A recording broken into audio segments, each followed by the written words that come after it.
کیا یہ حدیث صحیح ہے؟ ابن عباس رضی اللہ تعالیٰ عنہ کی روایت ہے کہ نبی کریم صلی اللہ علیہ وسلم نے فرمایا، جس شخص نے اذان سنی لیکن مسجد میں نہ آئے تو اس کی نماز نہیں ہوگی الا یہ کہ ادھر۔ بالکل روایت صحیح ہے، یہ روایت صحیح ہے۔ علماء نے کہا کہ اس کی نماز نہیں ہوگی۔ اب اس میں کچھ لوگ تعویل کرنے، یہ روایت صحیح ہے کہ اگر کہ ابن عباس کی ہے، اسی طرح حضرت عائشہ سے بھی ایک روایت ہے، حضرت ابو ہریرہ سے بھی روایت ہے، صرف حضرت عبداللہ ابن عباسی سے نہیں ہے۔ تو جس نے اذان سنی لیکن مسجد میں نہیں آیا تو اس کی نہیں نماز ہوگی الا یہ کہ عذر ہو، یعنی گویا جماعت کو پیارے رسول نے فرض کیا ہے۔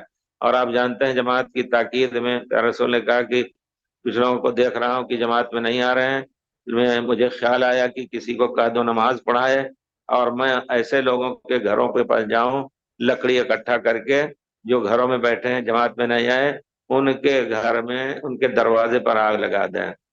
تو لیکن یہ کہ اس میں بچے بھی ہوتے ہیں، عورتیں بھی ہوتی ہیں جن پر جماعت فرض نہیں، اس وجہ سے پیارے رسول نے یہ چھوڑ دیا۔ لوگ کہتے ہیں پیارے رسول نے ارادہ کیا تھا، یہ ارادہ پیارے رسول کا، لیکن چھوڑنے کا جو سبب ہے کہ بچے اور عورتیں بھی ہوتی ہیں جن پر جماعت نہیں فرض ہے، یہ سبب ہوا۔ تو اس سے بہت بڑی وعید معلوم ہوتی ہے۔ اس وجہ سے آدمی جو ہے جماعت میں سستی نہ کرے، اگر عذر ہے تو اللہ تعالیٰ معاف کرے گا، بلکہ اللہ نے اجازت دی ہے عذر کی حالت میں۔ اندھے تھے عبداللہ ابن مکتوم، ان کو بھی اجازت نہیں دی پیارے رسول نے، کہا کہ آؤ، کہا اذان سن رہے ہو، کہا ہاں، کہا تو آؤ۔ ہم بھی سوچ رہے تھے کہ بھائی کیسے ایک اندھے کو بھی اجازت نہیں دی، بیچارہ ٹھوکریں کھاتے ہوئے۔ وہی اندھے جو ہیں ایسا ٹک ٹک ٹک ٹک چل کر کے اپنے کام کرنے کے لیے جاتے ہیں تو مسجد کے لیے بھی آ سکتے ہیں۔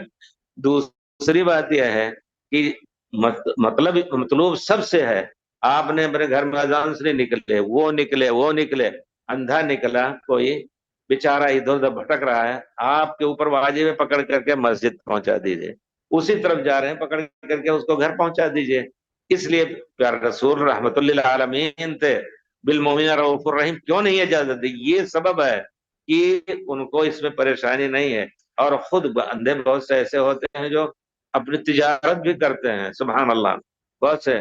تو بہرحال یہ اگر عذر ہے کہ واقعی بیچارہ نہیں چل سکتا ہے، کوئی پکڑ کے لے جانے والا نہیں ہے، تب بھی، بلکہ حضرت عبداللہ ابن مکتوم نے کہا تھا اللہ کے رسول وَلَيْسَ لِي قَائِدٌ يُلَائِمُنِي، اور آپ اور مسجد کے درمیان جو ہے کیچڑ بھی ہے اور کچھ ہے، کھجور کے درخت ہیں۔